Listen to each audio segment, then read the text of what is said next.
So, hallihallo und herzlich willkommen zum nächsten Teil unserer Reise durch Nuiden und zu einem weiteren Teil des Tutorials, was doch durchaus recht umfangreich ist, was dem Spiel aber höchstwahrscheinlich auch gerecht wird. Wir sind angedockt beim HQ. Genau, und jetzt folgt ja unser erster Sprung durch ein Sternentor.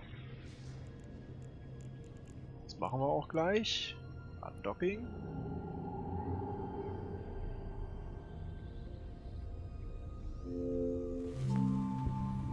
Click on the location marker icon in the info panel to set your destination to the neighboring system. Genau. Jetzt müssen wir zum benachbarten System fliegen. Wir können jetzt hier wieder relativ einfach, indem wir auf Set Destination gehen, uns den Wegpunkt setzen, den wir brauchen. Das tun wir. Jetzt sehen wir hier oben. Now you should select the highlighted autopilot button. This will start your ship moving to the destination system.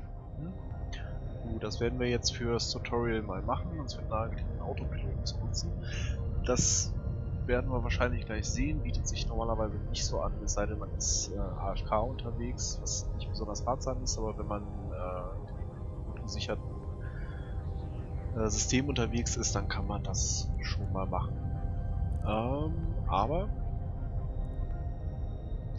worauf wollte ich hinaus? Achso, genau, wir können jetzt hier sehen unsere Route. Wir haben ja unser Ziel gesetzt, ist im gleichen Zwei-Paar-Konstellation in der Region Heimatar, ist immer noch die gleiche, ist ja nur ein Sprung.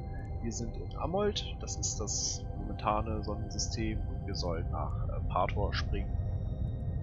Das tun wir. Und wie Aura von uns möchte, drücken wir hier auf das große A für den Autopilot. Autopilot engaged. Once your ship comes to a stop in the next system, click on the location marker icon in the info panel. Warp drive. This will take you to the research outpost. Gut. Jetzt sagt sie uns wieder, dass wir, wenn wir erstmal angekommen sind, dann zum Location Marker fliegen sollen, dort fortzufahren. Dann springen wir erstmal zum Tor.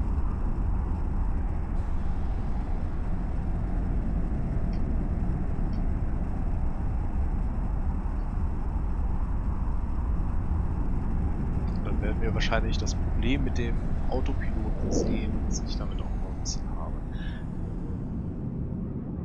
Genau. Mit dem Autopiloten springen wir nämlich nicht so genau, wie wir das manuell machen. Wir sind jetzt, wie wir sehen, 15 Kilometer von dem Sternentor. Das sehen wir hinten in der Ferne. Das ist das Sternentor. Große Konstruktion. Jetzt haben wir auch gerade gesehen, wie ein Schiff springt. Das funktioniert wie so ein Katapult, schießt uns in das nächste Sternensystem. Wir sind aber relativ weit entfernt davon rausgekommen. Wenn wir das manuell machen, dann sind wir direkt da, können direkt durchspringen mit dem Autopiloten. Dauert das immer ein bisschen. Deswegen springe ich lieber, soweit es geht, manuell. Wir haben jetzt auch gerade den anderen Spieler hier. Durch das Symbol erkennbar ist das einer aus unserer PC Corporation. Der ist direkt dran gesprungen, weil er das manuell gemacht hat.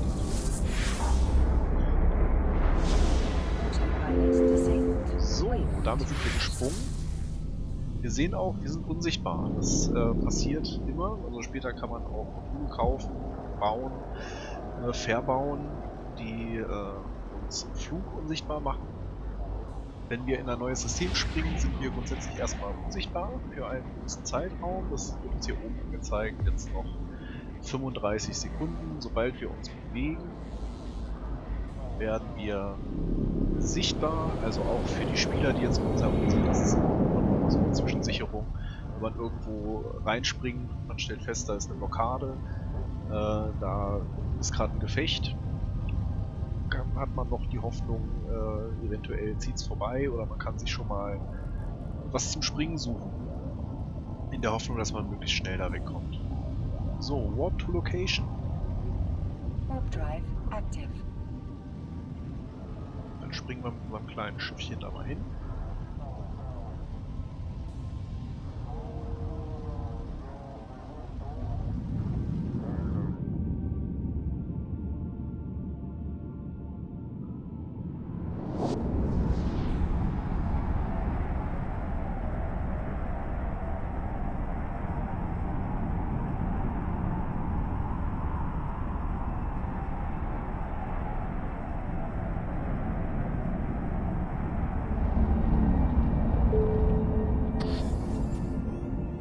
journey is not far to travel by our standards, but remember your good fortune, recruit.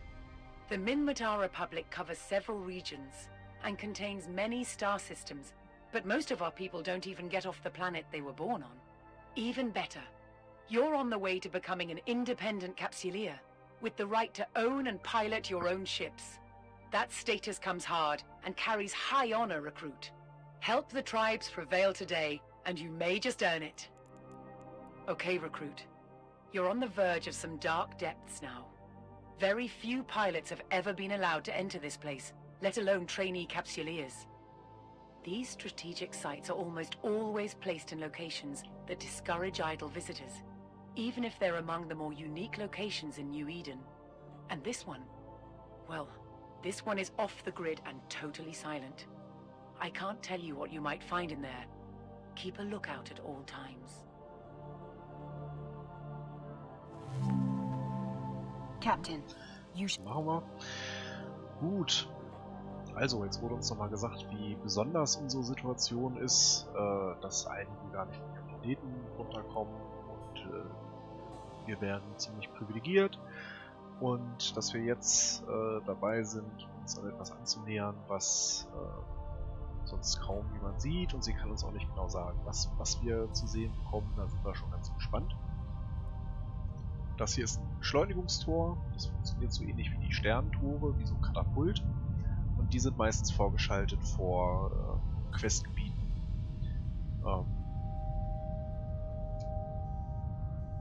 Genau, das wird uns da direkt rein katapultieren. Sehen wir häufiger dann.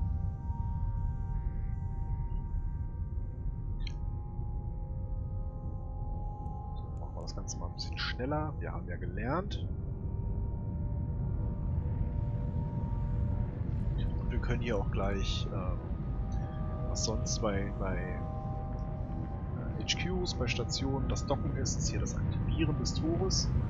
Das lösen wir gleich aus. Und dann schießt uns das Tor im Warp in unser Missionsgebiet.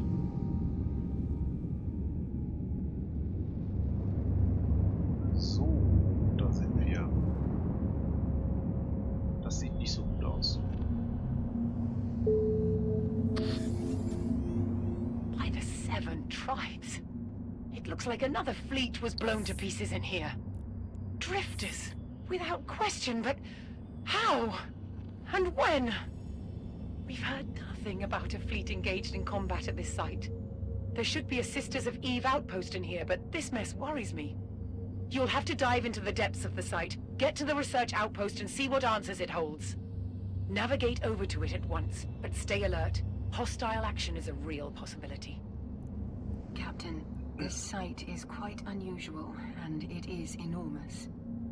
In order for you to save time, you might want to activate your afterburner to travel faster through it. However, stay alert, because this is uncharted territory. The Sisters of Eve have been doing some unusual research here, which does not show up in records accessible to me. We don't know what the Drifters were doing here. Be very careful, Captain. You should locate the... Gut, also nochmal die Kurzfassung. Es sieht so aus, als hätten die Drifter auch hier eine größere Flotte. Ich meine, wir sehen ja, dass das nicht besonders gesund aussieht. Zu Klump geschossen. Wir haben keine Informationen genau darüber, was die Sisters of Eve, deren Forschungseinrichtung hier war, genau gemacht haben. Deswegen sollten wir sehr auf der Hut sein. Wir bekommen jetzt die Information, dass wir uns der Info-Chart nähern sollen. Wir können uns das mal angucken aus der Ferne. So sieht das Ganze aus. Und da sollen wir hin. Also quasi einmal durch das Trümmerfeld, und das machen wir am besten, wurde uns glaube ich auch gesagt, indem wir den Afterburner aktivieren, damit wir natürlich wieder insgesamt ein bisschen fixer. Was ich jetzt total vernachlässigt habe, was wir aber definitiv jetzt nochmal machen, wir gehen mal in den Character Sheet. Oh Gott, oh Gott. Wir haben ja überhaupt gar kein Skill mehr drin. Das ist eine Todsünde in diesem Spiel, weil wir verschenken ja Zeit. Auch daran merkt man mal wieder, dass ich das echt lange nicht gemacht habe. So.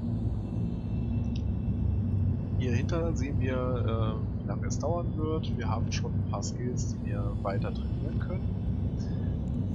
Ich gucke mal kurz. Spaceship Command. Da sind wir schon relativ weit. Fregatte, na, das sind alles so.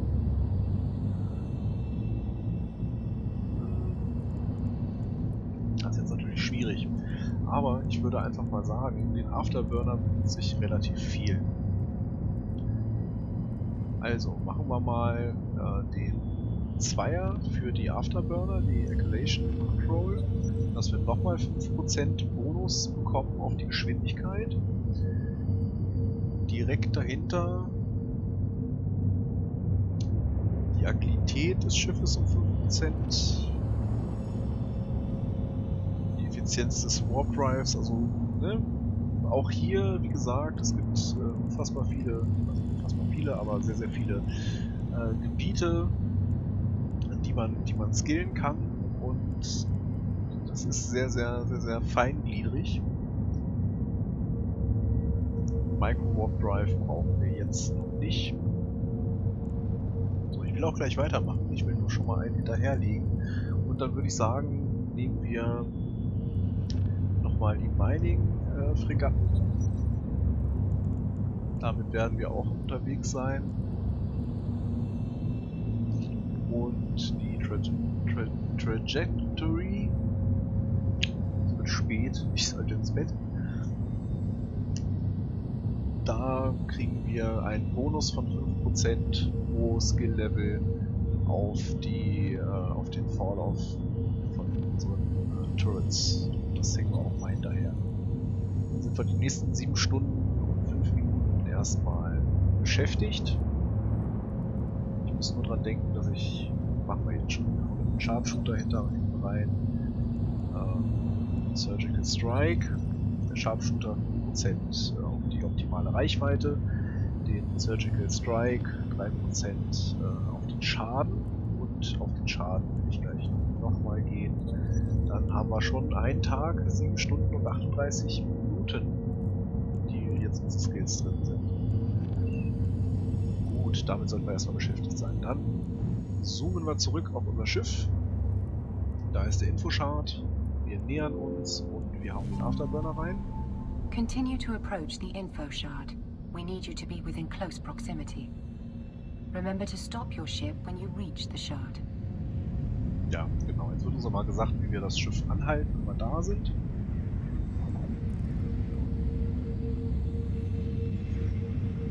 Aber da sind wir jetzt ein bisschen unterwegs.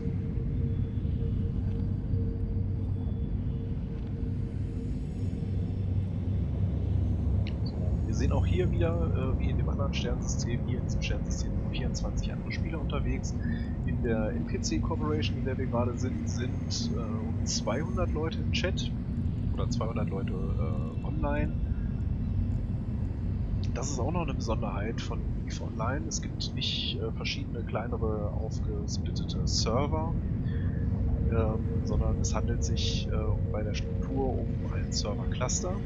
Das heißt, als ich jetzt angefangen habe zu spielen, gerade waren knapp 30.000 online. Voilà, jetzt passiert was. Hier knallt es. Noch nichts passiert. Und das bedeutet im Grunde genommen, wir haben ja auch gesehen, wie groß New Eden insgesamt ist, dass diese 30.000 Spieler mit uns tatsächlich in diesem Server-Cluster alle hier unterwegs sind. Denen begegnen wir, die sind mal ganz gut drauf und freundlich, die sind mal feindselig, manchmal auch ziemliche Ärsche, aber größtenteils von der Community her, ich habe es eingangs glaube ich schon erwähnt, großartige, sehr hilfreiche Community, die Anfängern auch sehr, sehr gerne weiterhilft. Man darf sie halt nur nicht im falschen Bild erwischen oder ärgern, indem man ohne es zu wissen vielleicht in den Einzugsbereich kommt und da irgendwas abernten möchte oder sich halt als zu leichte Beute herausstellen, wenn man sich dann ein bisschen zu weit wagt und der ein oder andere, der einem im Chat gerade noch mitgeholfen hat, feststellt, oh, guck mal, da ist ja jemand ganz, ganz mutig. Den schnapp ich mir mal. Nicht, dass das oft passiert, aber die Möglichkeit ist gegeben. So, 40 Kilometer haben wir noch vor uns. Recruit, I'm getting indications of some unusual signatures from your sensor feed. I worry the drifters are putting out an interference field. Watch your back, Recruit. You're my eyes, and I can't afford to be blind right now. Captain, for your ears only. I am afraid the drifters may have hacked our outpost. That could give them access to ship FTL comms and navigation systems we've been developing. Theoretically, it might give them access to some of the ships we've installed prototypes in. It looks like our outpost is relatively intact. You are going to have to try to hack into its mainframe to extract some information on what happened here. Be careful. Captain, if the outpost is still intact, it will have to be hacked. It's a good thing you prepared by bringing a data analyzer.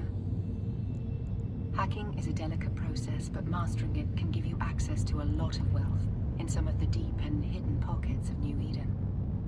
Let me walk you through the process. Captain, Genau. Also, da wurden neuartige Sachen entwickelt bei den Sisters of Eve und sie befürchten, dass Prototypen in die Hände der Drifter gefallen sind und ich soll jetzt den Mainframe hacken, um nähere Informationen herauszufinden. Wir sind jetzt hier angekommen und Aura möchte uns jetzt zeigen, wie wir hacken. Das ist auch ein großes Spielelement, auch eine durchaus gute Einnahmequelle später, sehr, sehr guter Job. Dazu machen wir das wie bei feindlichen Schiffen. Ich mache das meistens mit die Steuerung, linke Maustaste drauf, dann haben wir den Lock drauf. you should now activate the civilian. Genau. Jetzt können wir hier gucken, der Civilian Data Analyzer hat eine Reichweite von 5000 Metern. Wir sind jetzt 1300 Meter knapp entfernt. Dann über drin, wenn wir jetzt draufgehen, also das Modul aktivieren, bekommen wir diesen Bildschirm. You are now attempting to hack into the info shard. You should select. Genau. So, und jetzt wird das Ganze so ein bisschen, geht das Ganze so ein bisschen Richtung Minesweeper in einer abgeänderten Version. Also, wir haben jetzt hier diese verschiedenen Punkte, hier starten wir. Dann nehmen wir den nächsten Punkt und stellen hier durch die kleine 4, die aufgetaucht ist, fest, in 4 weiteren Schritten von hier entfernt befindet sich ein interessanter Punkt. 3 Schritten, 2 Schritten, 1 Schritt, könnte jetzt hier sein, könnte jetzt da sein, wir probieren es mal hier. Das war falsch. Dann gehen wir hier einen weiter. Jetzt haben wir hier einen Kern. Der hat eine gewisse Stärke. Wenn wir da drauf gehen, wird die 10 verringert und wir verlieren hier auch 10, sagen wir einfach Stärke, unseres Viruses. Wenn das auf 0 fällt, dann ist es gescheitert. So, wir schaffen es aber. Und wenn wir dieses Minispiel erfolgreich gelöst haben, sehen wir, der Punkt in der Mitte ist verschwunden, es ist geöffnet und wir können an das Cargo ran. Das machen wir. Wir haben hier eine unbekannte Sequenz und die lösen wir. Ein Schiff. Ah ja. Elder's teeth! What the? Okay, the site just lit up like... Well, Professor Tannen, how about it? Have you seen anything like this before? Is this part of your research? No, Fleet Commander. I have never seen anything like this before. I suggest the Captain get out of there as fast as possible. Way ahead of you, Professor. Recruit, our deep space scanners just picked up a very large drifter fleet on a direct heading for your position. I have no idea what you just did, but you best make like you have a pack of slaver hounds on your heels. Actually, don't even stop to think about that. Do what the Professor says and just get out of there. Gut, so schnell wie möglich hier raus. Click the location marker Dafür icon in gehen the wir info einfach hier auf drive to Warp travel to a Rotation, safe spot. wie wir es schon gelernt haben. und sehen zu, dass wir Land gewinnen, was auch immer da gerade passiert ist. Wollen wir gar nicht wissen.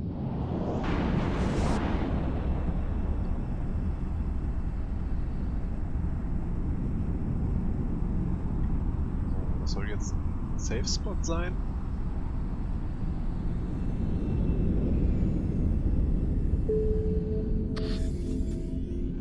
Recruit, I don't know how you're doing this again and again, but you've really got something now. This data store you've recovered is a gold mine. The information you just extracted looks like it includes the codes to activate the jump gate to the Drifter Hive. Get them to our fleet, and then we can unlock the gate for them. Everyone in the fleet is going to know your name after this. Captain, congratulations on finding the Drifter gate codes. That is amazing work. The Drifters must have been trying to link our outpost to their network through that gate. But there's something else that worries me. I navigated through some of the data when you brought me the mainframe online, and it's worse than I thought. I suspect the Drifters may have hijacked one of the capital ships carrying our prototype systems in their hands and poses a great threat. Luckily, the ship may be vulnerable to stasis webbing. It could slow it down to a halt. Captain, I'm gonna upload to Aura instructions on how to fit your ship with a stasis webifier the next time you're in station. That will improve your capabilities out there. Recruit, you seem to be in constant touch with Professor Tannen. I hope she's providing intel on the Drifters. There's no time for distractions right now. In any case, now it's my turn to show you something you're not going to believe. I'm sending Aura some coordinates. Get there fast, Recruit. You're gonna like this. Captain, the commander has uploaded the location of the forward operating base. This should prove interesting. Click on the location marker icon in the info panel to travel to the... Gut, alles klar. Also, unsere Kontaktperson bei der Minmatar-Republik ist ganz aus dem Häuschen. Die Informationen, die wir geborgen haben, ist wohl ein Code für das Stargate zum Drifter Hive, wo wir dann quasi den Feind zu Hause besuchen können. Und Professor Tannen ist ein bisschen besorgt, hat sie uns erzählt, weil es wohl Indizien gibt, dass die Drifter ein großes Schiff mit einem Prototypen gestohlen haben, das aber für die Stasis verwundbar ist. Da kommen wir dann wahrscheinlich auch gleich zu. Und wir sollen uns jetzt zu einem Ort begeben. Wir werden mögen, was wir dort sehen. Da bin ich aber gespannt. Da warpen wir jetzt mal hin. Drive active.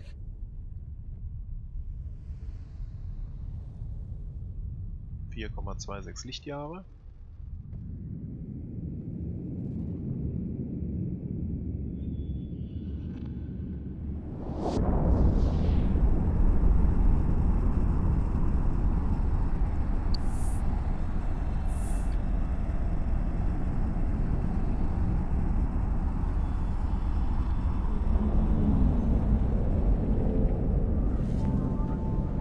Approach the gate.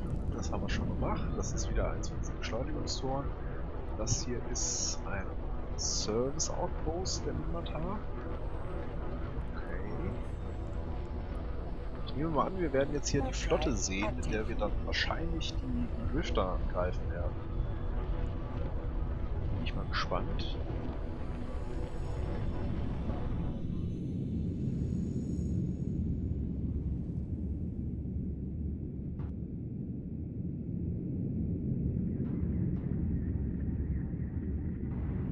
Jo.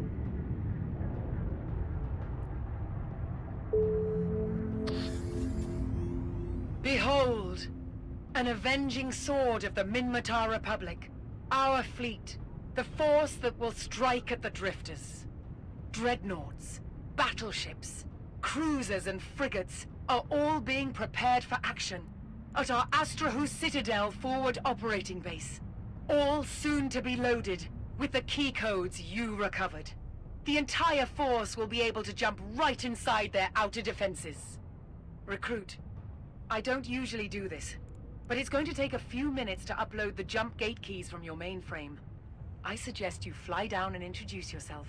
The way some of the captains have been talking, you're like a lucky totem. and I wouldn't mind your luck rubbing off on us all. Take a moment to enjoy the vista of all these ships while you can. If you make naval capsuleer, you could be in command of one of these beauties someday.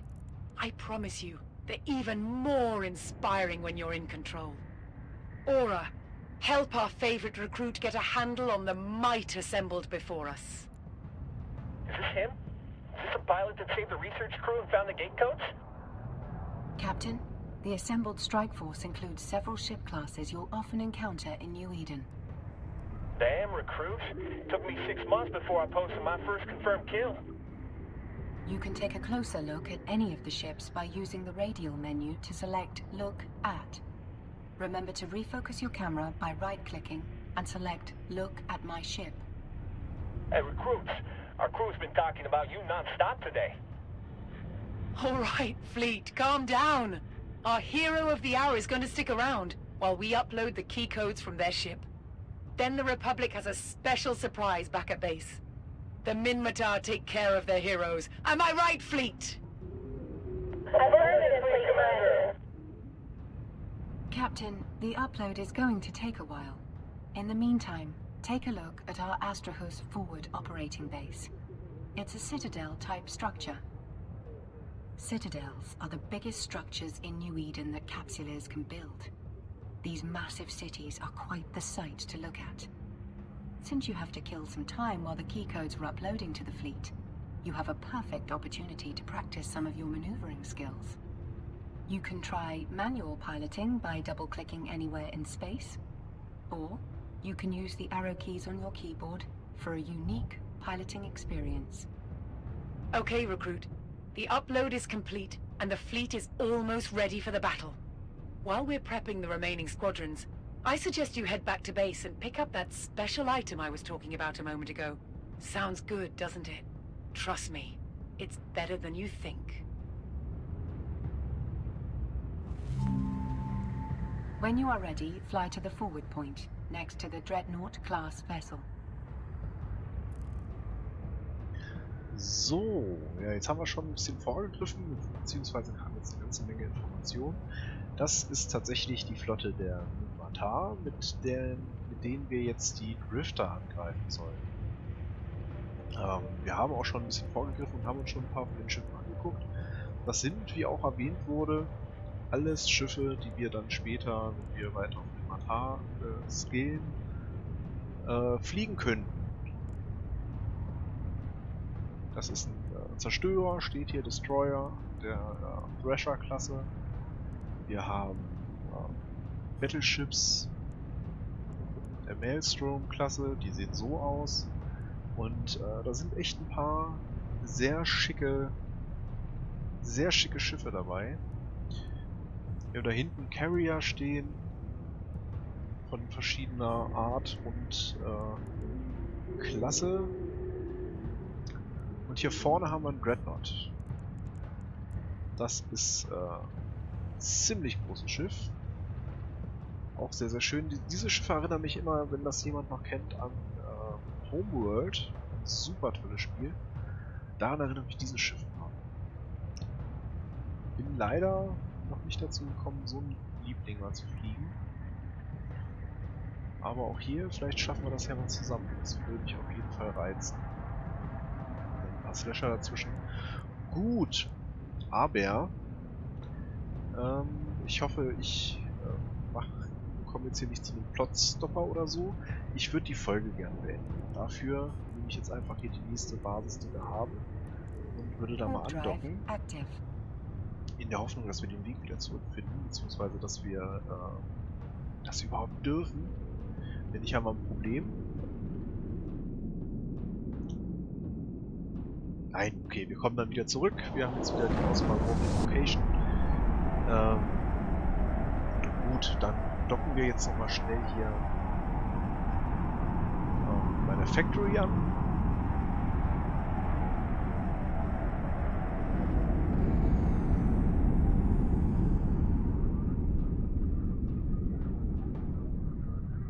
Die Huafe Company Factory. Docking permission requested.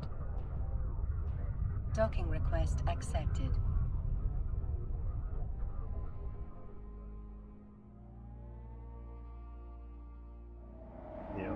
drin sind wir. Wir sehen, das ist hier eine andere Unterfraktion im Grunde genommen im Inventar. Space. Hier ist dann auch einer der Agenten. Da kommen wir aber erst, das ist ein Level 4 Agent, da kommen wir erst hin, wenn wir mehrere Aufträge erfüllen, im Ruf steigen, im Standing. Und das wird dann immer gefährlicher, aber auch lukrativer mit den steigenden Levels.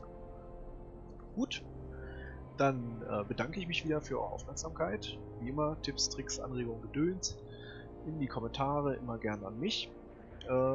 Ich bin gespannt, in welche Richtung wir hier weitergehen und wie diese große Schlacht dann aussehen wird gegen die Drifter. Ja, und hoffe, dass ihr in der nächsten Folge dabei seid, wenn wir es herausfinden. Vielen Dank und bis die Tage.